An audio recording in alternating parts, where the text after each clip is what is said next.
Meunier, tu es cocu et ta femme est friponne. Car si elle a de beaux écus, ce n'est pas toi qui les lui donne.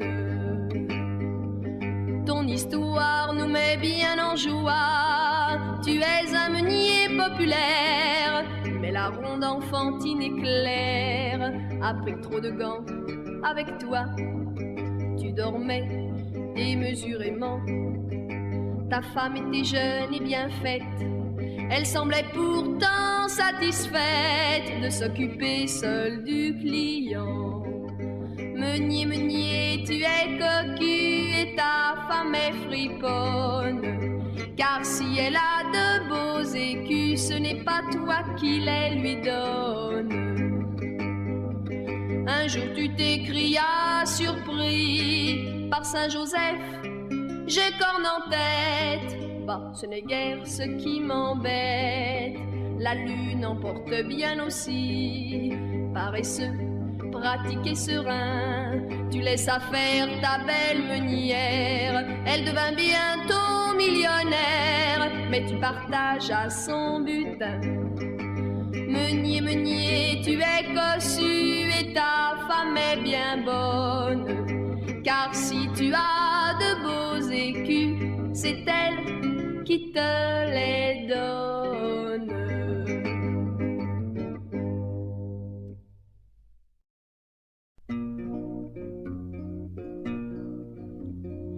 Nous habitions tous deux la même ville, et notre école était la même aussi. Le soir venu, les garçons et les filles sur le trottoir discutaient en amis.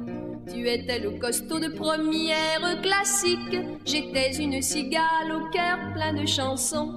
Le bac nous paraissait l'examen diabolique qu'il fallait réussir pour le candidaton.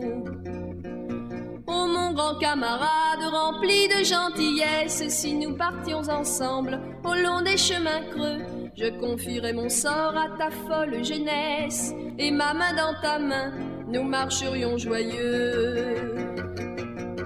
Et ce serait tant pis pour la géographie qu'on apprenait dans les livres. Nous serions deux copains contents de voyager par les routes enchantées.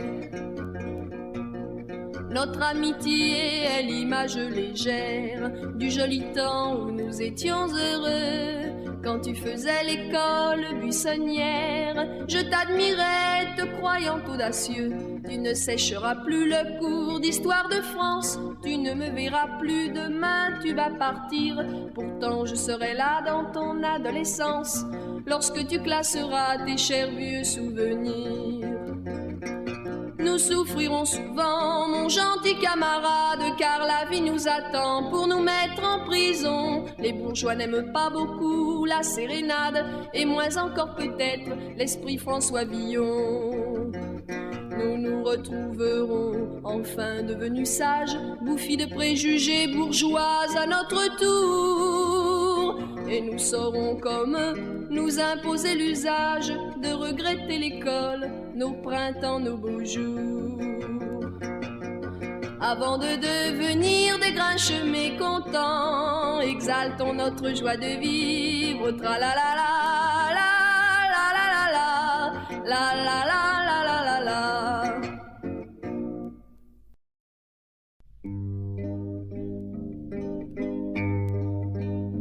Ce soir le vent souffle et les feuilles s'envolent, le ciel est encore bleu, mais les oiseaux s'en vont. Tu n'es pas venu parce que nos paroles ont perdu leur chanteur et ne sont plus chansons. Notre amour a connu la naissance et la mort, deux saisons qui à quatre ont formé une année. Maintenant que la nature est toute rouillée, notre amour sans soleil, sans chaleur, s'endort. Ce soir le vent souffle et les feuilles s'envolent, le ciel est encore bleu, mais les oiseaux s'en vont. Tu n'es pas venu parce que nos paroles ont perdu leur chanteur et ne sont plus chansons. Mais après les rafales, les bourrasques et les pluies, le soleil reviendra réchauffer tous les cœurs.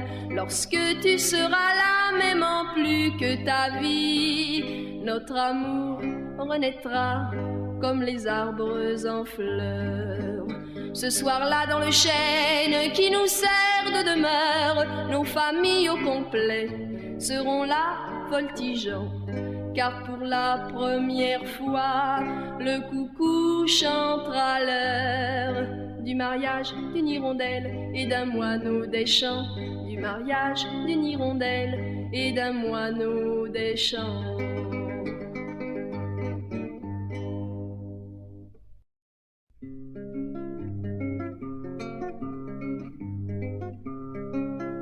Maman vient de terminer l'histoire du cow-boy Johnny. Petit Pierre l'a écouté, s'est endormi. Dans le ciel, la lune, lui, éclairant le petit lit où l'enfant a souri en retrouvant Johnny.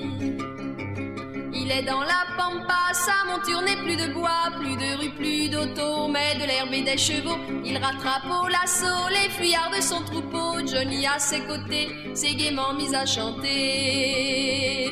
Oh, oh, oh, oh, oh. Tous les chevaux sont rentrés lentement, la nuit est tombée. Cependant Cowboy City n'est pas endormi car le bar est éclairé. Le village est réuni, le shérif est arrivé en compagnie de Johnny. Le bal a commencé, les guitares ont déchaîné, harmonica, violon, banjos et accordéon. La danse est endiablée entre deux verres de whisky, éclate des youpi. Mais Pierrot s'est réveillé.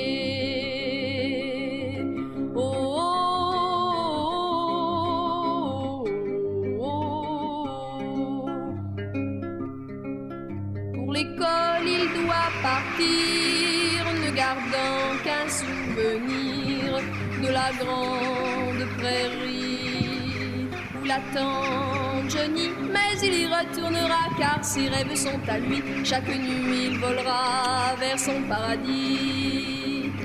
Il y retrouvera les fiestas, les rodéos, les chants de la pampa, Johnny et son grand chapeau. Plus tard, quand les soucis auront envahi sa vie, le souvenir de Johnny sera plus doux qu'une amie. Oh, oh, oh, oh, oh.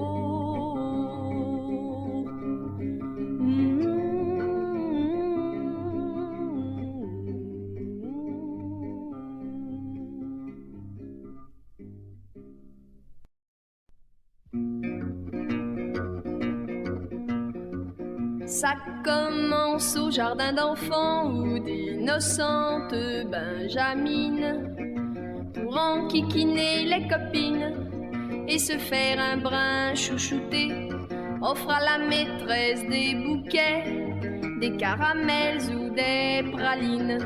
On les retrouve à 18 ans dans des bureaux impressionnants où tout marche tambour battant.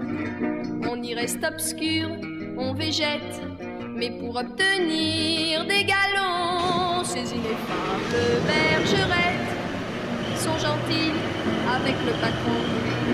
Et les vieux qui nous aiment bien n'ont pas connu, c'est évident, nos petits embêtements.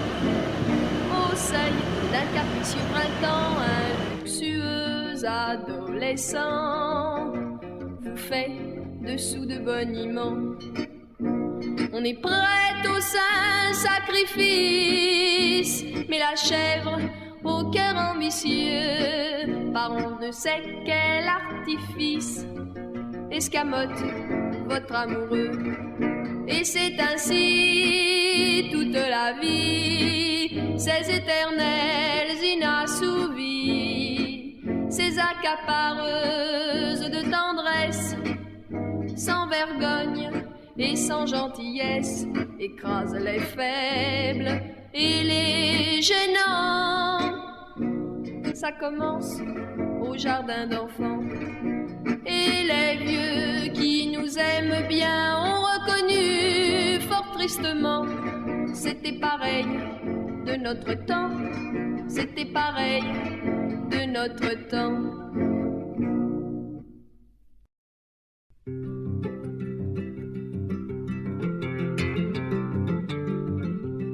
Parmi la foule automatique dans le métro, il me tenait d'affreux propos pornographiques auxquels rien je ne comprenais.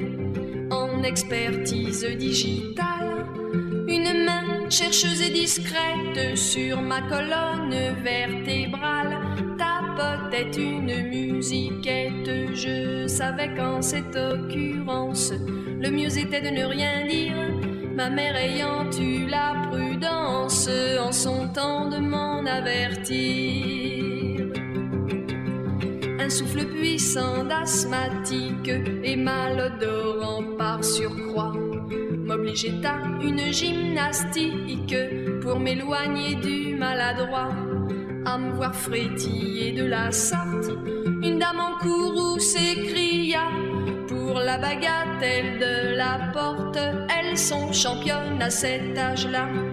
Je savais qu'en cette occurrence, le mieux était de ne rien dire, ma mère ayant eu la prudence en son temps de m'en avertir. En me retournant sans douceur pour insulter le téméraire, je m'aperçus avec stupeur qu'il était presque octogénaire. C'était un barbu abondant et le visage débonnaire qu'on voit sur les billets de 500 lui ressemblait comme un vieux frère. Je compris qu'en cette occurrence, le mieux était de ne rien dire, ma mère ayant eu la prudence en son temps de m'en avertir. Mais au diable les convenances que m'enseignait ma maman. Peut-être qu'en cette circonstance, elle en aurait fait tout autant. J'apostrophais le vieux buteur avant de franchir la portière. Souvenez-vous d'Hugo Victor, relisez l'art d'être grand.